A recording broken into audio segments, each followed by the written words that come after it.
받은 세계적인 복음 전도자인 이 빌리 그레이엄 목사님의 딸인 앤 그레이엄 로치라는 분은 자신의 책에서 그럴 만한 가치가 있는가? 라는 질문을 하고 있습니다. 그 내용을 소개하면 이렇습니다. 그리스도를 믿는 믿음대로 살아도 아무도 알아주지 않는 삶을 살려고 하는가? 그것이 정녕 그럴 가치가 있는가? 단 몇 분이라도 더 자고 싶은 아침 시간에 30분씩이나 기도와 성경 읽기에 할애하는가? 그럴 만한 가치가 있는가? 복음에 대해 이야기한 결과로 우정을 잃었는데 그럼에도 얘기할 가치가 있었는가? 소득 신고를 정직하게 함으로써 더 많은 세금을 냈는데 그럴 만한 가치가 있었는가? 집 없는 사람들, 소망 없는 사람들을 예수님의 이름으로 섬기고 있지만 아무도 이를 제대로 알아주지 않는다. 그래도 계속 그 일을 할 만한 가치가 있는가? 아무리 하나님 말씀에 순복하는 삶을 살아도 온 세상이 정반대의 방향으로 흘러가는데 끝까지 경건한 삶을 살면서 소수의 사람에 속하려는 노력이 그럴 만한 가치가 있는가? 여러분들은 과연 이러한 질문에 어떻게 대답하실 수 있겠습니까? 이 질문에 대해 저자는 스스로 이렇게 대답을 하고 있습니다. 경건한 그리스도인의 삶을 산다는 것은 그 어떤 대가를 치르더라도 수천 번 이상이라도 그럴 만한 가치가 있다. 왜 그런가? 그것을 원하시는 주님이 그럴 만한 가치가 있는 분이시기 때문이다. 예수를 믿는다는 것은 자신의 존재 가치를 예수님께 다 드린다는 것을 의미합니다. 다시 말해서 예수가 없이는 나는 아무것도 아니다. 예수가 나의 전부이다 라고 고백하는 것을 말합니다. 나는 참으로 소중한 존재이지만 나보다도 더 예수님이 소중하고 귀한 분이라고 믿고 그렇게 살아가는 것, 그것이 바로 예수를 따르는 일입니다. 그러기에 우리는 내가 가진 모든 것을 잃는다 할지라도 그래도 예수님만을 따르겠다라고 모든 사람들 앞에서 선언을 하고 또 그렇게 실제로 살아가는 삶이 바로 그리스도인의 삶인 것입니다. 그러나 사실 이렇게 사는 것이 여간 힘든 것이 아닙니다. 그러나 이렇게 살아야만 합니다. 아니, 이렇게 살 수밖에 없도록 하나님께서 우리에게 믿음을 주시고 오늘까지 인도해 주셨다는 사실을 우리는 기억해야 할 것입니다.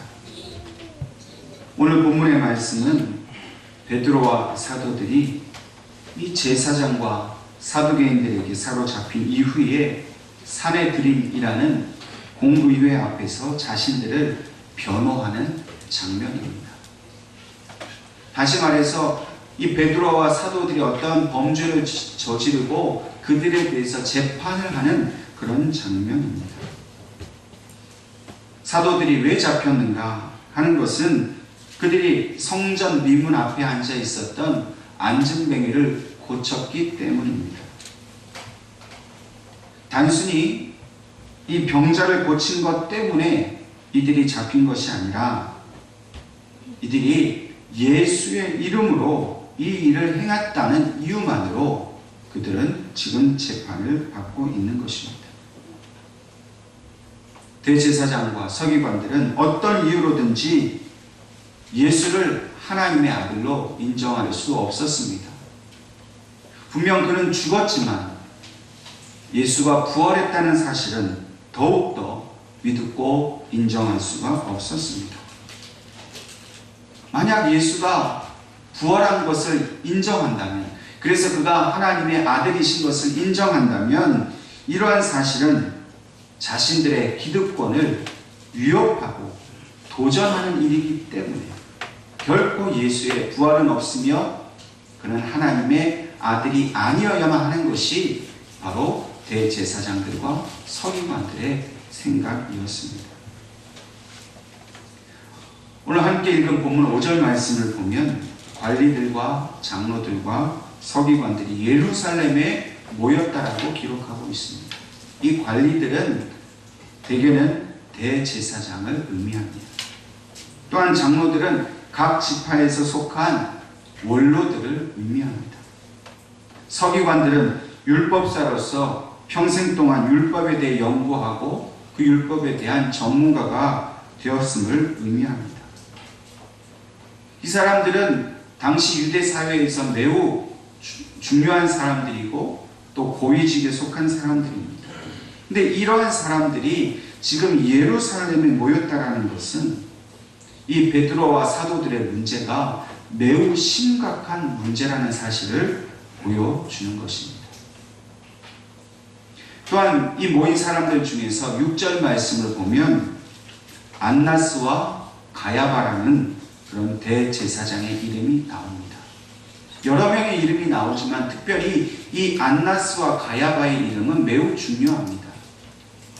이 안나스는 예수님을 빌라도 앞에서 재판을 하고 또 예수님을 십자가에 넘겨줄 때에 그때 대제사장으로 있었던 사람입니다. 물론 지금은 은퇴한 상태였습니다. 또 가야바는 이 안나스의 사위입니다. 그리고 지금 이 베드로가 지금 사로잡힌 이때의 대제사장이었습니다. 예수님을 재판했던 이 안나스가 왜 베드로를 재판하는 이 신문하는 자리에 나왔겠습니까? 그것은 바로 이 베드로와 사도들의 입에서 예수라는 이름이 나왔기 때문입니다.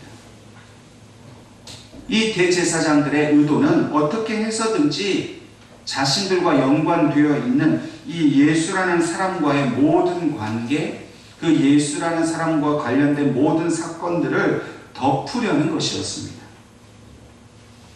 그들은 결코 예수님을 하나님의 아들로 인정하지 않았습니다. 단순한 이단자이로 종교적인 그런 미치광으로 몰아세우려는 것이 바로 이들의 의도였습니다. 이러한 의도를 7절 말씀에 그들이 잘 보여주고 있습니다. 그들은 너희가 무슨 권세와 누구의 이름으로 이 일을 행하였느냐라고 묻고 있습니다.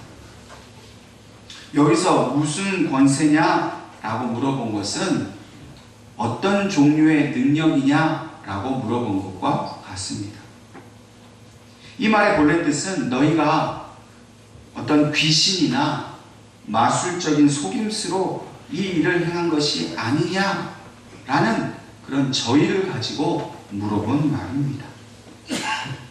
또한 누구의 이름이냐라고 물어본 것은 이 베드로와 사도들이 분명히 예수의 이름으로 이 일을 행했다라고 말할 것을 알고서 물어본 것입니다.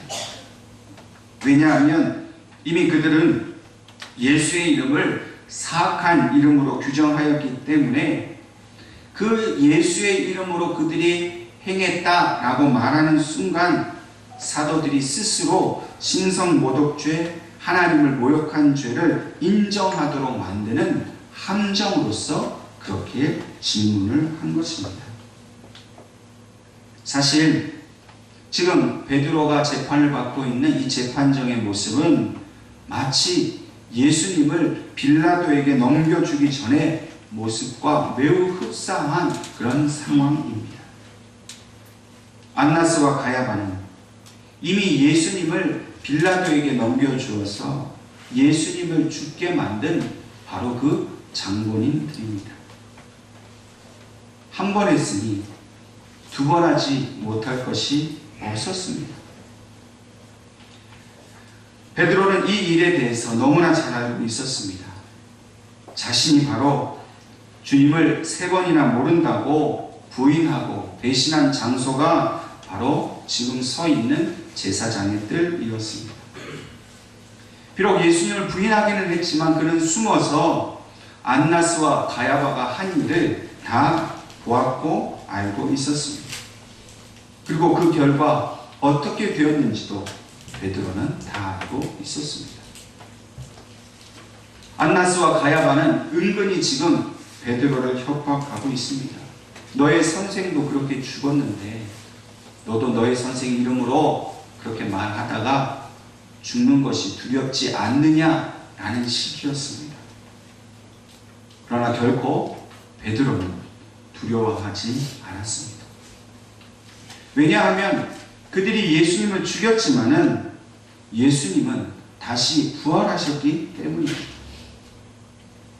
베드로는 예수님께서 어떻게 고난받으시고 어떻게 멸시당하시고 십자가를 지시고 죽었는지를 알고 있었습니다.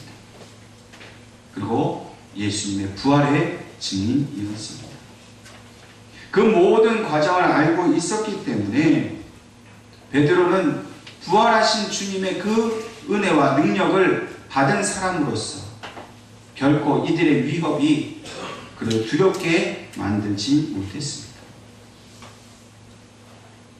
그들이 가진 권력이 무서운 것이지만 베드로는 그 모든 권력과 죽음을 이기신 예수님의 부활을 보았기 때문에 그는 자신의 삶 속에서 예수님을 부인하지 않고 그분의 이름을 들어서 병자를 고치고 예수의 이름을 증거하는 것이 자신의 삶 속에서 가장 가치 있고 가장 소중한 일인 것을 베드로는 분명히 알고 있었던 것입니다.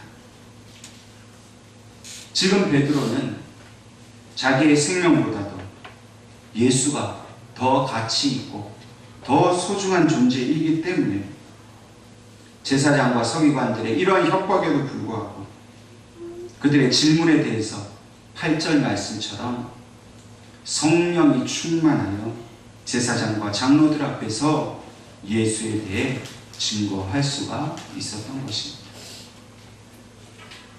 흔히 우리는 어떤 일에 대해서 우리가 정말로 정확하게 확실하게 알고 있으면 옆에 있는 사람들이 아무리 그거 아니라고 그렇게 부인을 하고 주장을 해도 우리는 끝까지 그 사실이 맞다라고 주장을 하게 되어 있습니다. 그런데 만약 우리가 주장하려는 그 일에 대한 확신이 없다면 옆에서 누가 그거 아니야 라고 강하게 말하면 나도 막 우기다가도 그게 실제로 아닌 것 같이 그렇게 우리의 주장이 약해질 때가 있습니다. 왜 그렇습니까? 자신이 없기 때문입니다. 확신이 없기 때문입니다. 자신도 스스로 그게 맞는지 틀리는지 알지 못하기 때문에 누가 한 번이라도 말하면 그렇게 자기의 주장에 대해 힘이 없어지는 것입니다. 여러분, 우리가 믿음의 확신을 가진다는 것은 누가 아무리 그 사실을 부정해도 끝까지 맞다라고 주장할 수 있는 것입니다. 예수가 나의 생명의 주인이시라고, 예수님이 나의 모든 삶을 이끌어 가신다는 확신이 있다면 누가 와서 예수는 그런 사람이 아니야, 예수가 한 게 아니라 우연히 그렇게 된 것이야 라고 아무리 우리에게 말한다 할지라도 우리의 확신을 우리는 끝까지 주장할 수 있는 것입니다. 그런데 만약 예수님이 나의 생명의 주인이시고 내 삶 속에서 일어나는 모든 일이 예수님이 하신 일이 아닌 것이라고 의심하거나 확신이 없으면 옆에서 누가 말할 때, 어떤 어려움이 올 때 우리가 흔들리지 않겠습니까? 살다 보면 갑자기 어려운 일을 당하는 경우가 있습니다. 어려움이 없을 때는 예수님께 대한 믿음의 확신이 굳건한 것 같습니다. 근데 갑자기 가족 중에 누가 큰 병에 걸렸다든지 갑자기 잘 나가던 사업에 어려움이 생겼다든지, 직장 생활에 위기가 왔다든지, 공부 잘하던 자녀들이 그 원하는 바를 이루지 못하고 실패하는 일이 생겼을 때 우리의 믿음이 흔들린다면 우리가 가진 그 믿음의 확신은 결코 견고한 것이 되지 못하다는 것입니다. 마귀는 우리의 믿음을 흔들기 위해서 우리를 집요하게 공격합니다. 하나님 계시지 않다. 예수를 믿어봤자 소용없다. 이런 어려움을 통해서 계속해서 우리의 믿음을 흔듭니다. 우리가 확신이 있다면 아무리 이러한 마귀의 유혹과 시험이 온다 할지라도 아니야. 이렇게 어렵고 힘들어도 예수님은 나를 구원하셔. 내가 예수님께 대한 믿음을 저버릴 수가 없어. 그분은 죽음을 이기시고 부활하신 분이라고 오히려 우리를 향한 원수에 대해서 담대히 선포할 수가 있습니다. 그렇지 못하다면 우리는 결국 이 작은 유혹의 소리에 믿음을 잃고 쓰러질 수밖에 없는 것입니다. 오늘 하나님께서는 이 예배를 통해서 이 시간 우리가 이 담대한 믿음의 확신을 갖기를 원하시는 줄로 믿으시기를 바랍니다. 흔들림 없이 세상을 살아가려면 흔들림 없이 예수가 죽은 자 가운데서 부활하신 것을 확실히 믿고 나 또한 죽음의 두려운 공포가 올지라도 결코 죽지 않고 예수와 더불어 영원토록 승리하는 삶을 살게 될 줄로 믿으시기를 바랍니다. 베드로는 이 확신을 가지고 대제사장과 서기관들에게 말하기 시작했습니다. 그때 성령 충만이 임했습니다.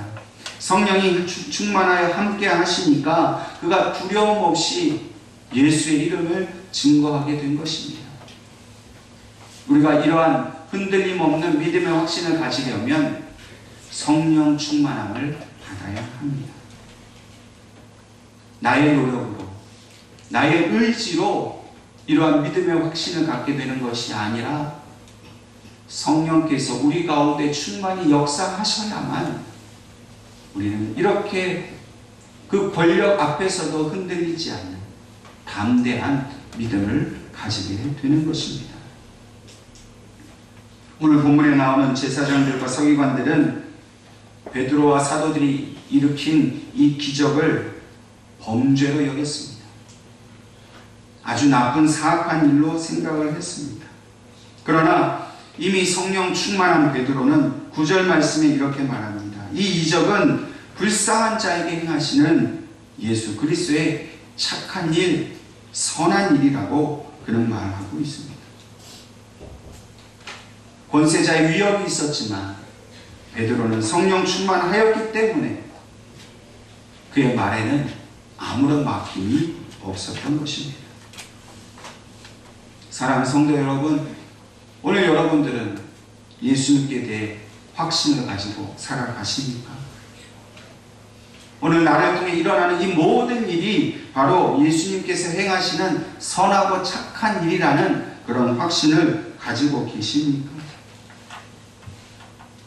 이 확신이 우리가 예수님을 내 생명보다도 더 소중한 분으로 여기고 그분을 따를 때라야만 우리는 이 확신 속에서 결코 세상을 두려워하지 않는 믿음의 사람이 될 수 있는 것입니다. 나는 죽고 예수가 사는 것이 나의 삶의 목적이 되어야만 우리는 죽음을 두려워하지 않는 그런 확신을 가지게 됩니다.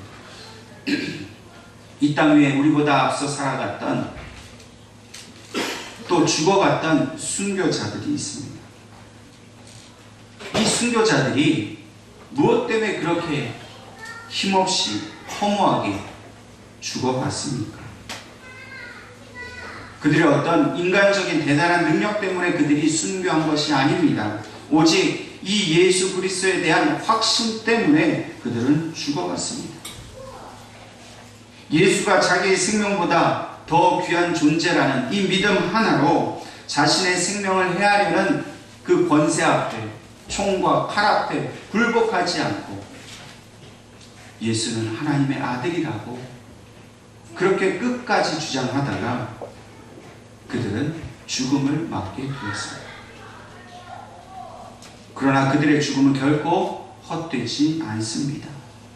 그들이 갔던 오직 하나의 길, 예수가 가신 길, 그 십자가의 길을 감으로 인해서 오늘 우리들도 그 순교자들이 남겨주신 믿음의 유산을 받아서 우리 역시도 예수에 대한 이 확신을 가지고 죽음을 두려워하지 않는 믿음으로 살아가게 된 줄로 믿으시기를 바랍니다. 베드로는 성령 충만하고 이 확신을 가졌기 때문에 그는 용기 있게 대제사장과 서기관들 앞에서 예수에 관한 모든 것을 증거할 수가 있었습니다. 10절 말씀을 보니까 바로 이 일을 예수께서 행하셨다라고 대답을 합니다. 이 말을 하는 순간 베드로는 이 제사장들과 서기관들에게 예수와 똑같은 죄목을 가지고 죽을 수도 있었습니다. 그러나 베드로는 이 일을 예수께서 행하셨다는 사실을 숨기지 않았습니다. 뿐만 아니라 이 말씀 중에서 가장 중요한 것은 바로 너희가 십자가에 못 박고 하나님이 죽은 자 가운데서 살리신 이라는 말씀입니다. 베드로는 이 말을 통해서 제사장들과 장로들과 서기관들의 그 마음을 정통으로 찔렀습니다. 사실 표면적으로 보면 예수님이 죽으신 것은 로마 총독의 재판과 또 로마 군인들의 그 형벌을 통해서 죽으신 것입니다. 그러나 진실은 숨길 수 없습니다. 비록 로마 사람 손에 의해 죽은 것 같지만 실상은 이 제사장과 장로들이 모든 일의 주모자였던 것을 베드로는 분명히 밝히고 있는 것입니다. 이 제사장들과 서기관들과 장로들이 행한 일, 이 예루살렘에 속해 있었던 모든 이스라엘 사람들이 행한 일, 그 일이 얼마나 큰 범죄인 것을 베드로는 말하기를 주저하지 않았습니다. 그리고 이 말을 더욱더 분명하게 전하기 위해서 11절의 말씀을 덧붙여서 증거하고 있습니다. 이 예수는 너희 건축자들의 버린 돌로서 진 모퉁이의 머릿돌이 되었느니라. 너희가 예수를 쓸모없는 그런 돌처럼 그렇게 버렸다는 것입니다. 그런데 그 하나님께서 그 버린 돌을 건축에서 가장 소중하고 중요한 머릿돌이 되게 하셨다라고 말합니다.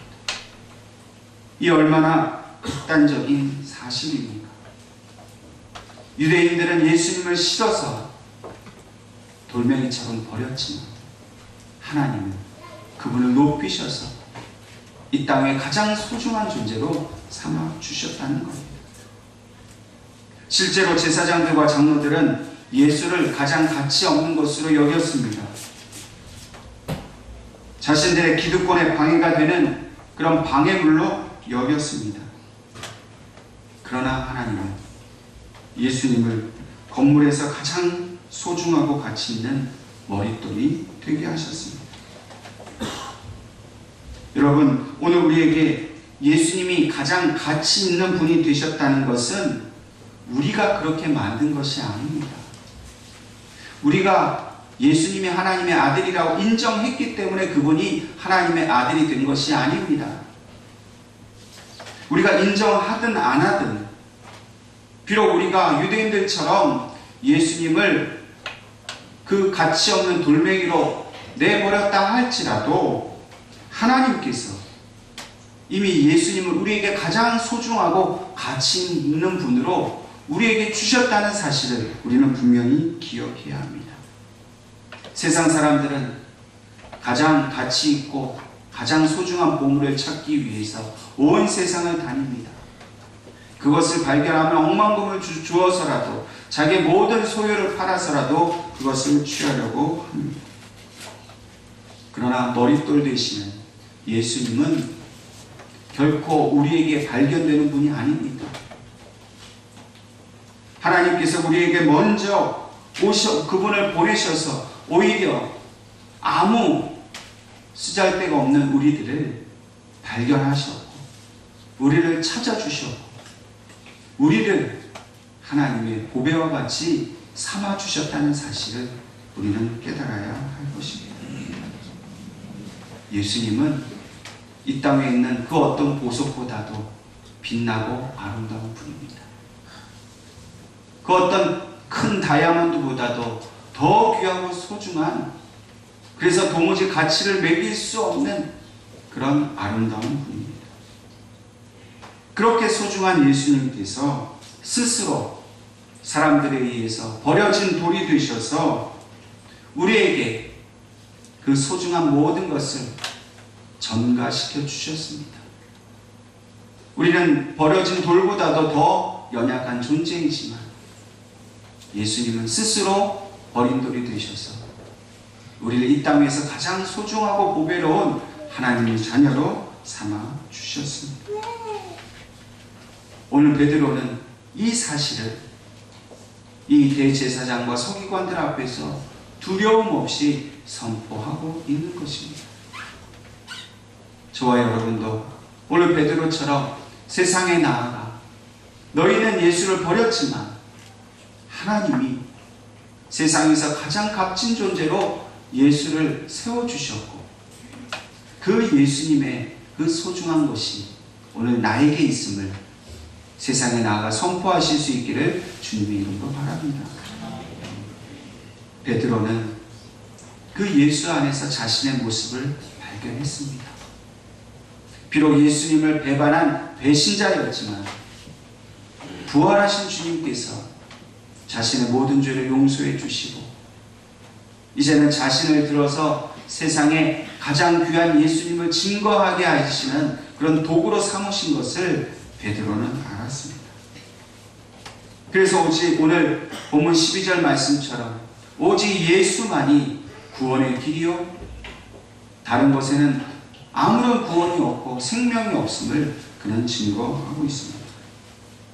다른 이로서는 구원을 받을 수 없나니 천하 사람 중에 구원을 받을 만한 다른 이름을 우리에게 주신 일이 없음이라 그는 담대하게 말합니다.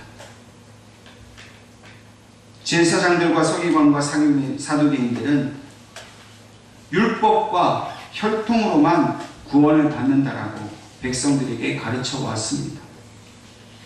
오직 자신들의 기득권을 유지할 욕심 때문에 그 욕망 때문에 백성들에게는 율법을 강요하였고 자신들이 구원 없는 하나님의 그 백성이라고 자신의 혈통을 자랑하였습니다. 그러나 성령 충만한 베드로는 오직 예수의 이름으로 구원을 받는다라고 확신 가운데 주장했습니다. 베드로의 이 선포는 당시 일반 그 이스라엘 백성들에게는 놀라운 자유의 선포가 되었습니다. 그들은 율법을 지켜야만 구원을 받는다고 그 율법을 지키기 위해서 날마다 그 두려움 가운데 살고 있었습니다. 혈통이 제사장의 혈통도 아니요 바리새인도 아니요 서기관도 아닌 이 사람들은 구원받지 못할까 날마다 두려워하며 살았습니다. 그런데 베드로가 혈통이나 율법을 지킴으로 구원받는 것이 아니라 예수를 믿어야만 구원을 받는다라고 선포를 하니 이것이 그 말을 듣는 모든 사람들에게 자유함이 되었고 다시는 율법과 혈통에 매여 살지 않아도 되는 참된 그 기쁜 소식 복음이 되었던 것입니다. 여러분 오늘 이 말씀은 우리에게도 자유의 선포인 것을 믿으시기를 바랍니다. 만약 우리가 율법으로만 구원을 받는다면 주일날 예배를 한 번도 빠지지 않아야 하고 매일매일 새벽 기도를 한 번도 빠지지 않아야 하고 자기의 전 재산의 절반을 바쳐야만 구원을 받는다라고 한다면 이 자리에 남아 계실 분은 한 분도 안 계실 겁니다. 구원은 율법의 행위로서가 아니라 오직 예수를 믿음으로써 받는 것입니다. 우리가 구원을 얻기 위해 예수님께 드린 것이 아무것도 없지만 그러나 우리에게 대해서 책망하지 아니하시고 값없이 우리에게 구원을 주셨습니다. 여러분, 이것이 우리에게 주신 은혜인 줄로 믿으시기를 바랍니다. 세상의 구원을 찾아 다른 것에 마음을 두지 않기를 바랍니다. 예수 외에 세상의 부귀 영화와 성공과 출세에 마음을 두고 그렇게 살면 내가 행복할 수 있을 거라고 구원받을 수 있을 거라고 믿고 살아간다면 결코 우리는 구원함을 받지 못합니다. 오늘 베드로처럼 성령 충만을 받고 죽음의 위협이 있다 할지라도 오직 예수의 이름으로만 살아가시기를 주님의 이름으로 축원합니다.